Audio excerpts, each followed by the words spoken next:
Buenos días, buenas tardes, buenas noches.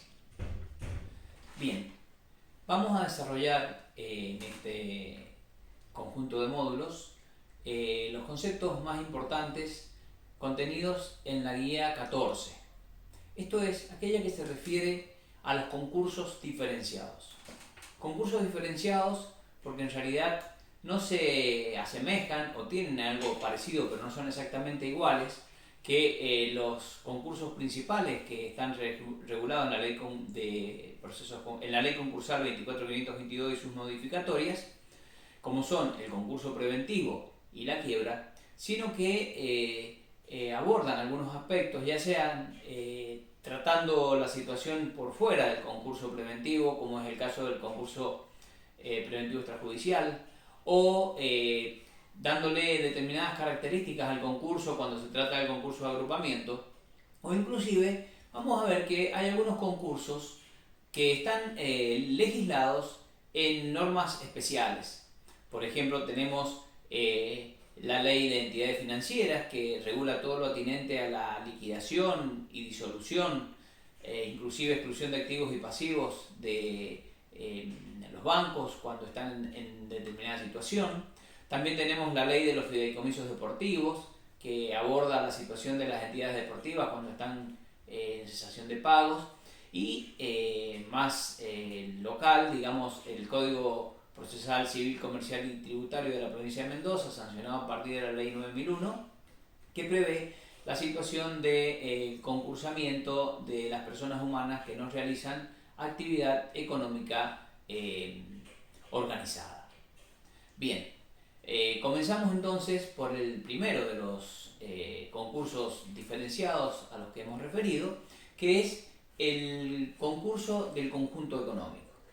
En primer término tenemos que decir que la ley 24.522 es la que introdujo este tema del concurso de los conjuntos económicos, no obstante lo cual ya había algunos antecedentes a ese respecto.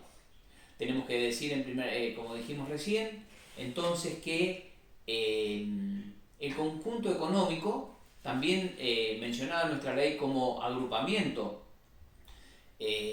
o concurso de grupo, no está legislado en forma orgánica en nuestra legislación, digamos en nuestro ordenamiento, no obstante lo cual es un fenómeno económico y jurídico que no puede ser soslayado porque hace a la vida económica del país. Por supuesto que el hecho de que hablemos de un conjunto ya nos está hablando de una pluralidad de sujetos.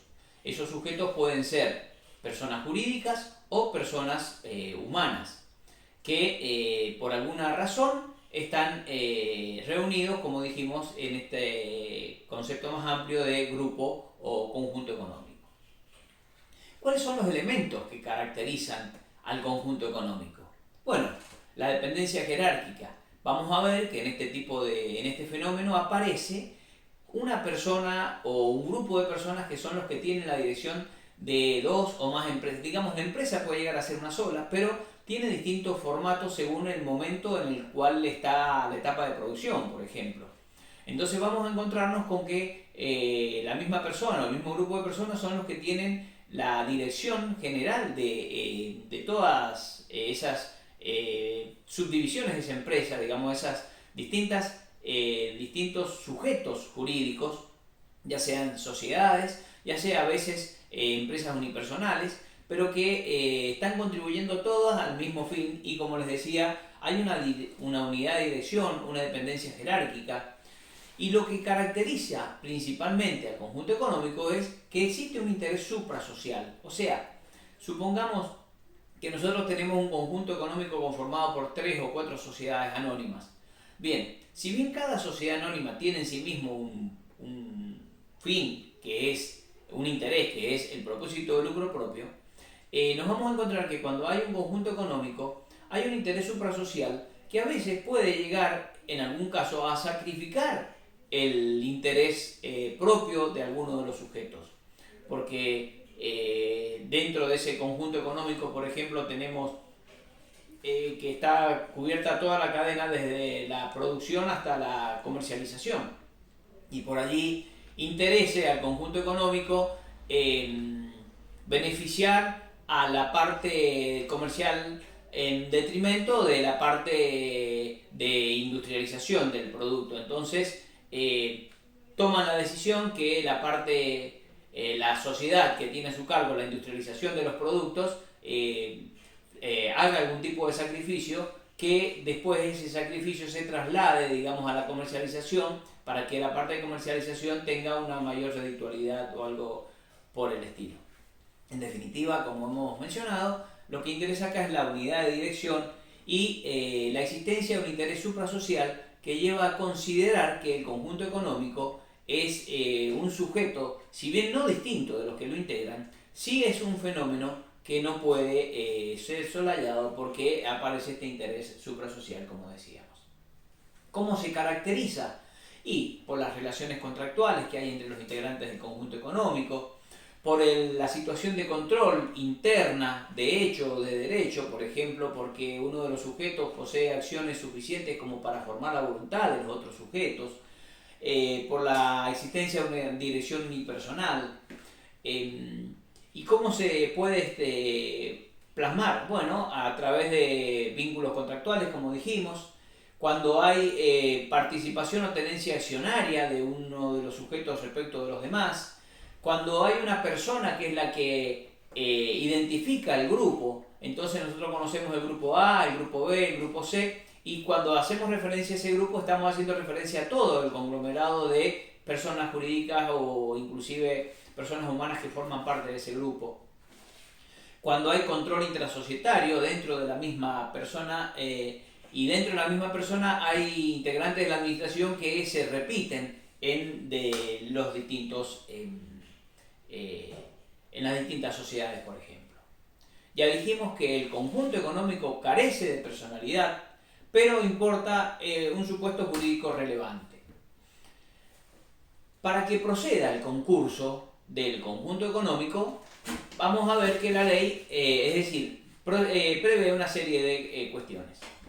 En primer término, no es el concurso del conjunto económico, sino que es el concurso de los distintos integrantes del conjunto económico, en tanto y en cuanto todos esos integrantes sean concursables.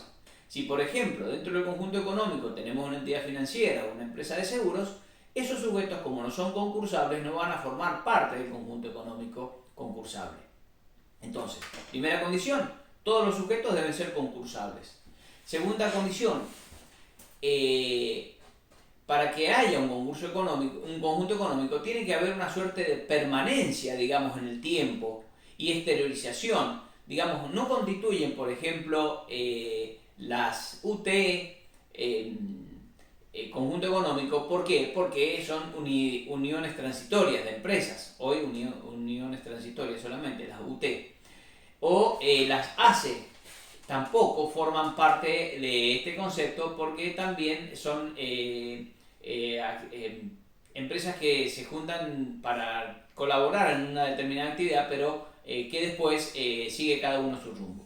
El conjunto económico, como dijimos entonces, se caracteriza por la exteriorización, por la pluralidad de sujetos, por supuesto, y como ya adelantamos, todos tienen que ser concursables.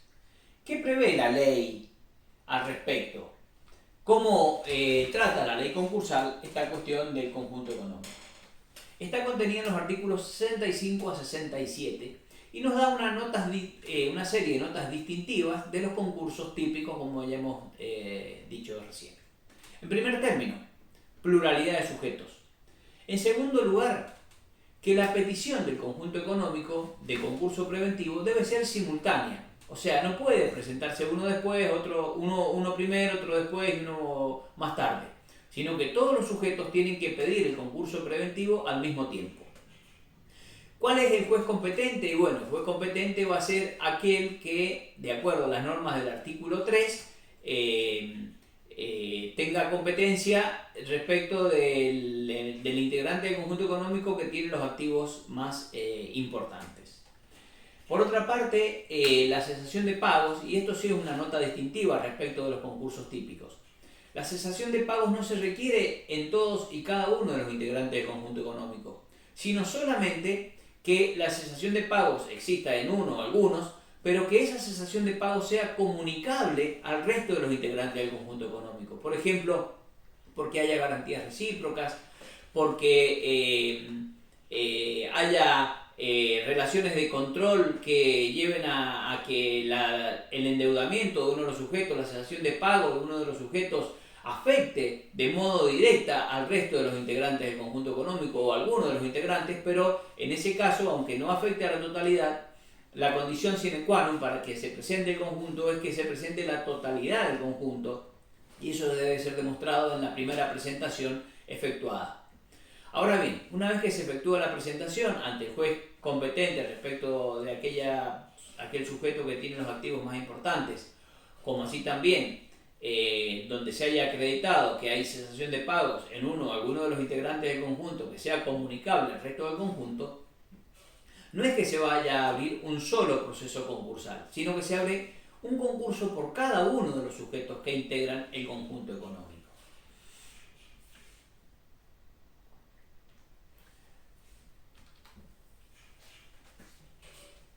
Por supuesto que si se trata de personas jurídicas, cada una de las personas jurídicas debe seguir los procedimientos propios de la ley concursal para mantenerse en el estatus concursal. O sea, que si hay una sociedad anónima, la presentación la va a hacer el presidente del directorio o un apoderado con facultades especiales.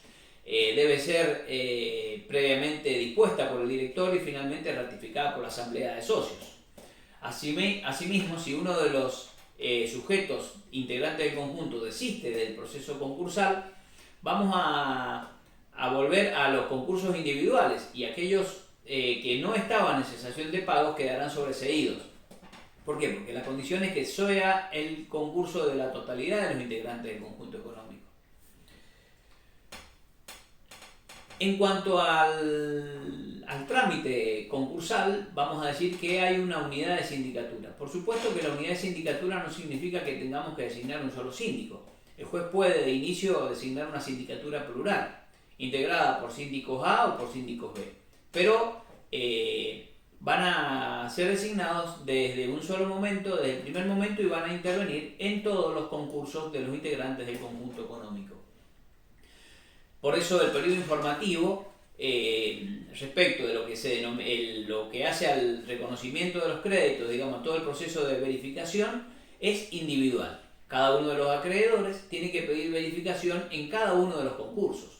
Más aún, si un sujeto es acreedor de dos o más integrantes del conjunto económico, tiene que pedir la verificación en cada uno de los concursos y, dicho sea de paso, pagar el arancel en cada uno de los concursos donde está pidiendo la verificación de su crédito. Los síndicos entonces, o el síndico, presenta el informe individual en cada uno de los concursos, y al tiempo del informe general tiene que hacer un informe consolidado respecto de los activos y pasivos, sin perjuicio de también presentar la información propia del artículo 39 en cada uno de los procesos concursales. Pasado el informe general, nos encontramos con que comienza el periodo, está la categorización. Y aquí aparece la primera nota distintiva ya en este momento del proceso concursal respecto de los concursos individuales. La posibilidad de que los concursados, los integrantes del conjunto económico concursado, presenten una propuesta de categorización unificada o una propuesta de categorización diferenciada. Si la propuesta de categorización es unificada, en ese momento cada uno de los integrantes está asumiendo el pasivo de todo el resto del conjunto económico. Si no hace ninguna propuesta de categorización, el juez va a categorizar en cada uno de los concursos de acuerdo a las categorías mínimas. Comenzado ya el periodo de exclusividad, está la posibilidad que los integrantes del conjunto económico formulen propuestas unificadas o propuestas diferenciadas por sujeto. En el caso en que la propuesta sea diferenciada, cada uno de los concursos va a seguir su curso y algunos lograrán el acuerdo y otros no, en cuyo caso irán a crackdown o a quiebra según proceda. Pero si la propuesta concordataria es unificada, se requiere que se logre las mayorías en cada uno de los concursos para que no se declare la quiebra de todo el conjunto económico, de todos los integrantes del conjunto económico. Si los integrantes del conjunto económico lograron las conformidades del artículo 45 en cada uno de los concursos, el juez homologará. Si no lograron las conformidades en cada uno de los concursos, existe la posibilidad que el juez también homologue en tanto y en cuanto se haya logrado la conformidad de capital que constituye el 75% de la totalidad del capital computable y no menos del 50% en cada una de las categorías de los integrantes del conjunto económico.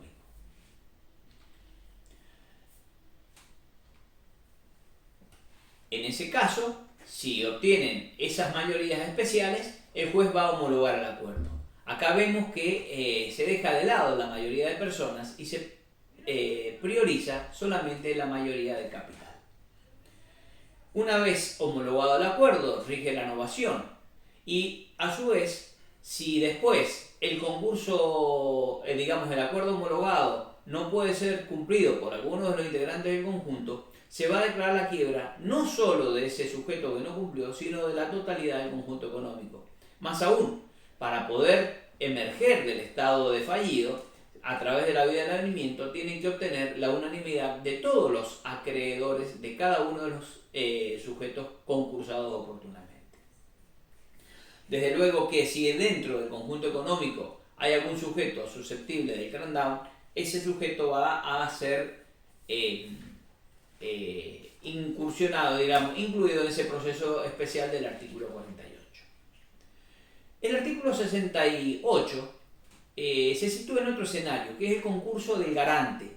El caso del concurso del garante tiene algunas similitudes con el concurso del conjunto económico, más que similitudes tiene aplicación supletoria en las normas del conjunto económico, pero tiene una dinámica propia.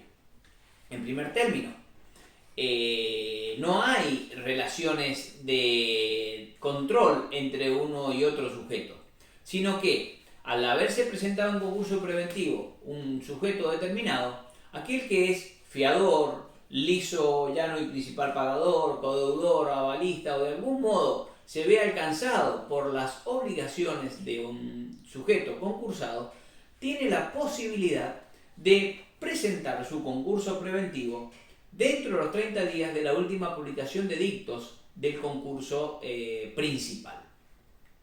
Va a ser competente en este caso el juez del concurso del garantizado. Y además, también van a poder, como en el supuesto anterior, hacer propuestas unificadas de categorización, cosa que no es aconsejable para el garante, porque en realidad él solamente puede llegar a ser garante de una obligación y no tiene por qué asumir la totalidad del pasivo del deudor concursado. Como así también pueden hacer propuestas unificadas, en cuyo caso la suerte del concurso de ambos va a correr por los mismos andariveles que la de los concursos de conjunto económico. Esto es, si logran las mayorías del artículo 45 o las del 67, que son las que mencionamos recién, 75% del capital y 50% por lo menos en cada una de las categorías, se homologará el acuerdo para ambos sujetos. Si no logran las mayorías, solamente se va a declarar la quiebra de los dos.